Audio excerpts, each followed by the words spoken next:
Hi friends, எல்லாருக்கும் வணக்கம். மக்கள் ஆவலுடன் எதிர்பார்த்த முதல் ப்ரோமோ வந்துருச்சு. சும்மா அட்டகாசமா வந்திருக்கு.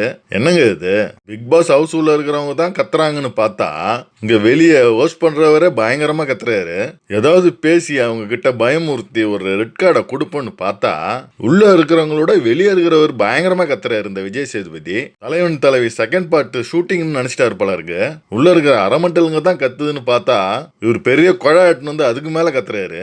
ஏதோ கையில சவுப்பா தெரியுது, ரெட் கார்டு தான் கொடுக்க போறாருன்னு பார்த்தா ஒரு பெரிய லவுட் ஸ்பீக்கரை எடுத்து கத்துறாரு. சாட்டர்டே சண்டே ப்ரோமோவை ஐப்பேத்தி விட்டு மக்கள் எல்லாம் போய் ஆவலா போய் உள்ள போய் பார்த்தா ஒண்ணுமே இருக்காதுங்க. நார்மல் எபிசோடே தேவலான்ற மாதிரி இருக்கும். மக்கள் எல்லாம் பாத்தீங்கன்னா டெய்லி வேற எபிசோட தான் வந்து ரெஜெக்ட் பண்ணுவாங்கன்னு பார்த்தா இப்பெல்லாம் சாட்டர்டே சண்டேவே ரெஜெக்ட் பண்ணிடுறாங்க. அந்த அளவுக்கு இந்த விஜய் சேதுபதி மொக்க போட்டுன்னு எதுவும் கேட்காம குழகுழன்னு எபிசோட முடிச்சுட்டு போயிடுவாரு.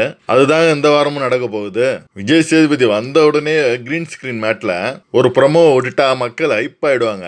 அதுக்கப்புறம் ரெண்டாவது ப்ரோமோ எப்போ வரும்னு ஆவலா இருப்பாங்க அப்படின்னு ஒரு மொக்க ப்ரோமோ விட்டு மக்களை ஏமாத்த வேண்டியது.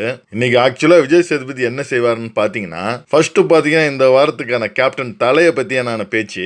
துஷார் கேப்டனா இருந்தாரு, அதுவே தேவலாம். இவரோட கேப்டன்ல ஒண்ணுமே பண்ணல. வீட்டுல ஆர்மி கேம்ப்ன்ற பேர்ல சின்ன சின்ன இந்த என்சிசி பசங்க இருப்பாங்க பாருங்க, ஸ்டூடெண்ட்ஸ், அவனுங்களை ட்ரீட் பண்ற மாதிரி ட்ரீட் பண்ணிட்டு, அதாவது பாத்தீங்கன்னா லைனா நிக்க வச்சு லெஃப்ட் அண்ட் ரைட் சொல்லிட்டு அவனுங்களை கையை மூந்து பாக்குறது மூஞ்ச மூந்து பாக்குறது தான் இவரோட வேலையா இருக்கும். இவரே திவாகர் பின்னாடி போயிட்டு மார்க்கிங் பண்ணிட்டு கேப்டன் விதிமீறல் பண்ணிருப்பாரு. சோ கண்டிப்பா அதை பத்தி பேசுவா போலாம் நம்ம விஜய் சேதுபதி. அடுத்து பாத்தீங்கன்னா நம்ம திவாகர் சண்டை தான். இந்த ப்ரோமோல பாத்தீங்கன்னா ஃபர்ஸ்ட் ரம்யா கூட சண்டை போடுறத காட்டிருப்பாங்க.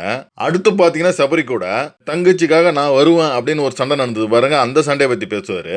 அடுத்து பாத்தீங்கன்னா திவாகரை வந்து மார்க் பண்ண கமருதீனும் வினோத்தை பத்தி பேசுவாங்க. ஏற்கனவே வான் பண்ணி விட்ட வினோத் திரும்ப வந்து என்ன தொல்லை பண்றாரு அப்படின்னு வந்து திவாகர் கம்ப்ளைண்ட் பண்ணுவாரு. அடுத்தது பாத்தீங்கன்னா திவாகர் கூட கனி அவங்க வந்து சண்டை போட்டு இருப்பாங்க. நீங்க கூட தான் எஃப்ஜேவை கட்டி பிடிக்கிறதுக்கு எனக்கு வந்து பிடிக்கல அப்படின்ற மாதிரி சொல்லியிருப்பாரு திவாகர். அதை பத்தியும் கண்டிப்பா பேசுவாரு. அடுத்து திவாகர் ஆஸ் எஃப்ஜே, இவர் பாத்தீங்கன்னா சீக்கு வந்த கோழி மாதிரி எப்பயும் தூங்குறான் அப்படின்னு ஒரு வார்த்தையை விட்டுருப்பாரு. அப்போ எஃப்ஜே வந்து ஒரு தள்ளுமுள் பண்ணியிருப்பாப்பல, அதை பத்தியும் பேசுவாங்க. இதெல்லாம் அப்படியே மேலோட்டமா அப்படியே கேட்டுட்டு நீங்க உட்காருங்க நீங்க எதுவும் பேசாதீங்க அப்படின்னு சொல்லிட்டு விஜய் சேதுபதி ரோஷ் பண்றன்ற பேர்ல செல்லமா அப்படியே வார்னிங் கொடுத்துட்டு கடைசியா எலிமினேஷன் கார்டை காட்டிட்டு கலையரசனை எலிமினேட் பண்ணிட்டு நான் உங்களை வந்து திருப்பி வரேன், உங்ககிட்ட வந்து திருப்பி நான் வந்து பேசுறேன் அப்படின்னு சொல்லிட்டு கலையரசன் கிட்ட பேசிட்டு கலையரசனை வழி அனுப்பி வச்சுட்டு வைல்டு கார்டு என்ட்ரியை வந்து துவைக்க வைப்பாரு நம்ம விஜய் சேதுபதி. அதுதாங்க இப்ப நடக்க போகுது. இன்னைக்கும் நாளைக்கும் இது தாங்க நடக்கும். ஒண்ணுமே இருக்காது. இதை எதிர்பார்த்து மக்கள் தான் ஏமாற்றம் அடைவாங்க. இதுல வேற டபுள் எவிக்ஷன் இருக்கும் அப்படின்னு மக்களை வந்து ஏமாத்துற மாதிரி கொண்டு போய் கடைசியில ஒரே ஒரு சிங்கிள் எரிக்ஷன் பண்ணிட்டு நம்ம கலையாசனை வழி அனுப்பி வச்சிருவாங்க. இதுதான் நடக்க போகுது. மக்களை நீங்க என்ன சொல்றீங்கன்னு மறக்காம கமெண்ட் பண்ணுங்க. அடுத்த வீடியோல உங்களை சந்திக்கிறேன். பாய்.